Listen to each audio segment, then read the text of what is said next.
नमस्कार. कधीकधी असं होतं ना, की गोष्टी जशा दिसतात तशा नसतात आणि मग आपली फसवणूक होते. तर या फसवणुकीच्या जाळ्यातून स्वतःला कसं वाचवायचं? अहो, याचं उत्तर चक्क एका हजारो वर्ष जुन्या बोधकथेत दडलेलं आहे. चला तर मग आज आपण तीच गोष्ट उलगडून पाहूया, धूर्त बगळा आणि हुशार माशाची. तर माझा एक साधा प्रश्न आहे. जे आपल्या डोळ्यांना दिसतं त्यावर आपण नेहमीच विश्वास ठेवू शकतो का? म्हणजे विचार करा. अनेकदा शांत, निरागस दिसणाऱ्या गोष्टींच्या मागे काहीतरी वेगळंच, अगदी धक्कादायक सत्य दडलेलं असू शकतं, नाही का? आणि हेच सत्य ओळखायला शिकवणारी एक जुनी बोधकथा आहे. म्हणजे बघा, ही कथा आपल्याला शिकवते की वरवरच्या रूपाला न भूलता त्याच्या पलीकडे कसं बघायचं. हा एक असा धडा आहे जो कधीच जुना होत नाही. चला तर थेट त्या कथेतच जाऊया. पण थांबा, कथेत शिरण्याआधी एक गोष्ट सांगतो. ही फक्त एक मनोरंजक गोष्ट नाहीये, तर हा एक इशारा आहे. हो, पिढ्यानपिढ्या आपल्या पूर्वजांनी आपल्याला दिलेला एक महत्वाचा इशारा. आणि खरं सांगायचं तर तो आजही तितकाच, किंबहुना त्याहूनही जास्त महत्वाचा आहे. चला, डोळ्यासमोर चित्र उभं करूया. हिमालयाचं उंच शिखर, त्याच्या पायथ्याशी एक सुंदर नितळ पाण्याचं तळं आणि त्या तळ्यात असंख्य रंगीबेरंगी माशांचा एक मोठा थवा अगदी आनंदाने मजेत राहतोय. सगळं कसं शांत आणि सुरक्षित. पण त्यांना कल्पनाही नाही की त्यांच्या या शांत आयुष्याला लवकरच एक धोकादायक नजर लागणार आहे. आणि हे संकट हे काही थेट हल्ला करत नाही. ते येतं एका अशा रूपात ज्यावर कोणीही सहज विश्वास ठेवावा. विचार करा, एक भक्त पण तोच शिकारी. हो, एक असा शिकारी जो साधूचा आव आणतो, पण त्याचे इरादे मात्र एकदम खतरनाक आहेत. आणि मग त्या तळ्याच्या काठावर एक बगळा येतो. त्याच्या मनात एकच विचार, हे मासे खायचे आहेत. पण तो घाई करत नाही. नाही, तो काय करतो तर अगदी शांतपणे उभा राहतो, मान खाली झुकवतो आणि असा काही आव आणतो जणू तो खोल ध्यानातच बुडालाय. जगात त्याच्यासारखा शांत आणि अहिंसक प्राणी दुसरा कोणी नाहीच. आता बगळ्याचं हे नाटक बघून तलावातले काही भोळे मासे पुरते फसतात. ते एकमेकांना म्हणू लागतात, अरे वा, त्या पक्षाकडे तर बघा, अगदी पांढऱ्या शुभ्र कमळासारखा दिसतोय. किती शांत, किती धार्मिक, जणू काही साधूसंतच आहे. बिचारे, ते त्याच्या ढोंगीपणाला पूर्णपणे भुलून जातात.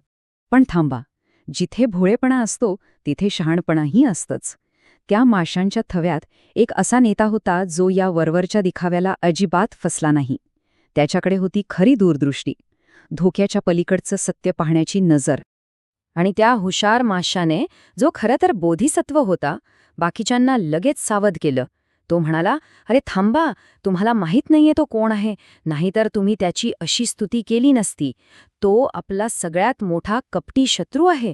तो शांत नाहीये, तो फक्त योग्य संधीची वाट बघतोय, म्हणूनच तो शांत उभाय. म्हणजे बघा, त्याने त्या ढोंगी शांततेमागचा खरा धोका ओळखला होता. आणि हा इशारा ऐकताच काय झालं असेल? सगळ्या माशांचे डोळे एकदम उघडले. त्यांनी पाण्यात इतक्या जोरात उड्या मारल्या, इतका काय गोंधळ घातला की तो ढोंगी बगळा पार घाबरला आणि जीव घेऊन तिथून पळून गेला. बघा, अखेर शहाणपणाने फसवणुकीवर मात केलीच. तर कथा इथे संपली. पण खरं सांगू, तिचा खरा अर्थ तर आत्ता सुरू होतोय. इतक्या साध्या दिसणाऱ्या गोष्टीतून आपल्याला नेमका काय धडा मिळतो? चला जरा खोलात जाऊन हे समजून घेऊया. मुळात ही एक जातक कथा आहे. आता जातक कथा म्हणजे काय? तर गौतम बुद्धांच्या पूर्वजन्मातल्या गोष्टी. आणि या कथेनुसार तो जो हुशार मासा होता ना, तो स्वतः गौतम बुद्ध होते. आणि तो बगळा, तो त्यांच्याच ओळखीचा एक ढोंगी, कपटी माणूस होता. बघा, हे कळल्यावर कथेला एक वेगळाच अर्थ मिळतो, नाही का?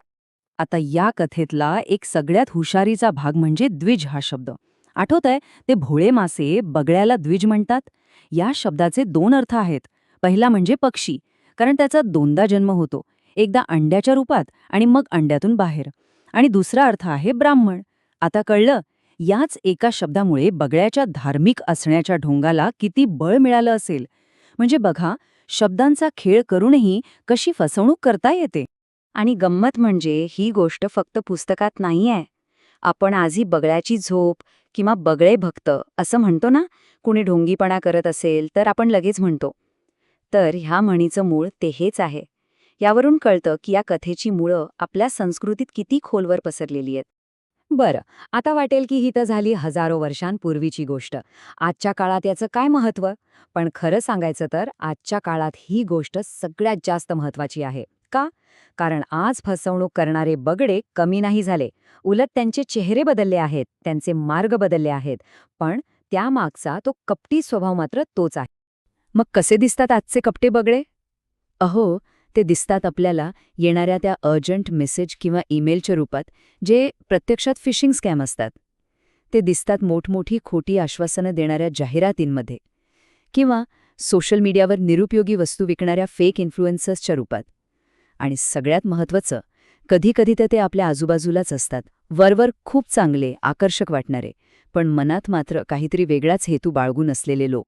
तर या सगळ्या चर्चेनंतर एक शेवटचा प्रश्न उरतो. आणि तो प्रश्न प्रत्येकाने स्वतःला विचारायला हवा.